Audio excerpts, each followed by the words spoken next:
We have so far explored a lot of facets of Muhammadan Islam, and more will be forthcoming. What I find difficult to understand is the almost total inability of the followers of Muhammad to face facts, truth, and reality.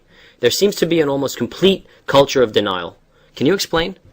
As I mentioned on several previous occasions when we were accused of being anti-Muslims, that our exploration of the Quran and Hadith is not an attack on believing Muhammadan Muslims, but of the mendacities, hate-mongering, war-mongering, and racism that fill the verses of the Quran, which is supposed to be a divine revelation.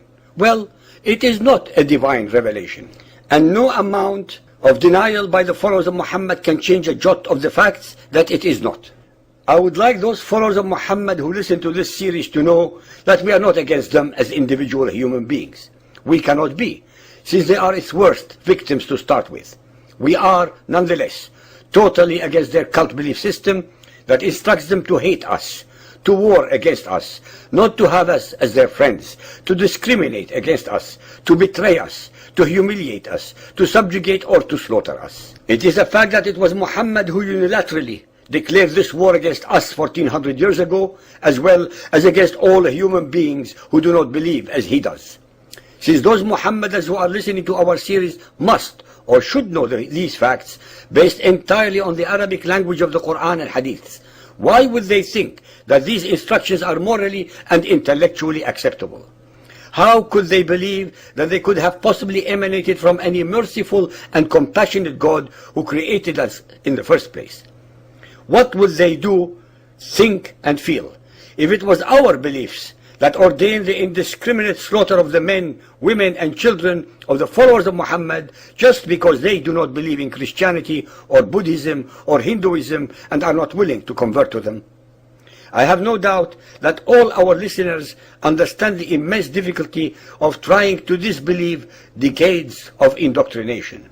The followers of Muhammad are the worst victims of the most diabolical, intellectual, moral, and spiritual deception that has ever been perpetrated upon the human consciousness by the Quran and Hadith. They have been brought up to believe in the utter supremacy of Muhammadan Islam. They are not allowed to study other religions. They are not allowed to question their own belief system. Throughout the history of Muhammadan Islam and even at the present moment, all those who question the Quran are slaughtered, burnt, or exiled from their own lands. We do not even need books to read about these facts, since we see their depraved acts daily on our TV and read about them in the news. We fully understand and empathize with those followers of Muhammad who are confused and do not know whom to believe and what course of action to take. We also appreciate their loyalty to their families and culture that would inhibit them from taking any action contrary to their traditions and sense of honor. While we do sympathize and take all of the above into account, nonetheless, every human being has been given the intellect to comprehend, compare, contrast, analyze, and then make an independent evaluation of one's situation at any time in their life. The followers of Muhammad, contrary to the teachings of the Quran, have the free will to choose.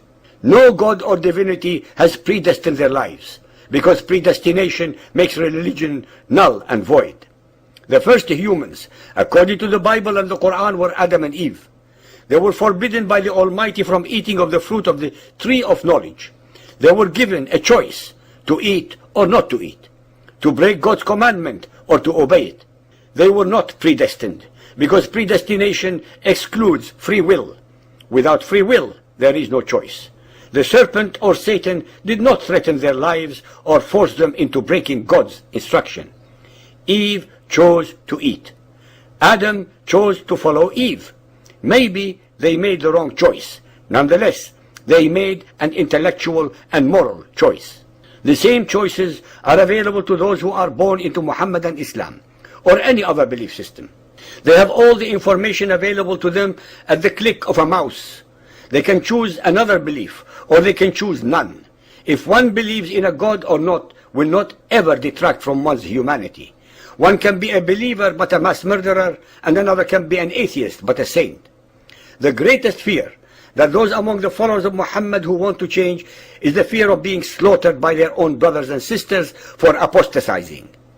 I would have thought that this fact alone shows the depravity, inhumanity, injustice, and immorality of a belief system that forbids one from choice? Why, if Muhammadan Islam is such an allegedly great belief system, resort to violence and terror to keep its followers in line? I repeat that as much as we do understand the unenviable situation and predicament of those born into Muhammadan Islam, nonetheless, those Muhammadans who are citizens of democracies do have choice and cannot hide behind any excuse except that they do not have the will to choose and hence remain till the end of their lives hostages to an evil and ungodly cult belief system.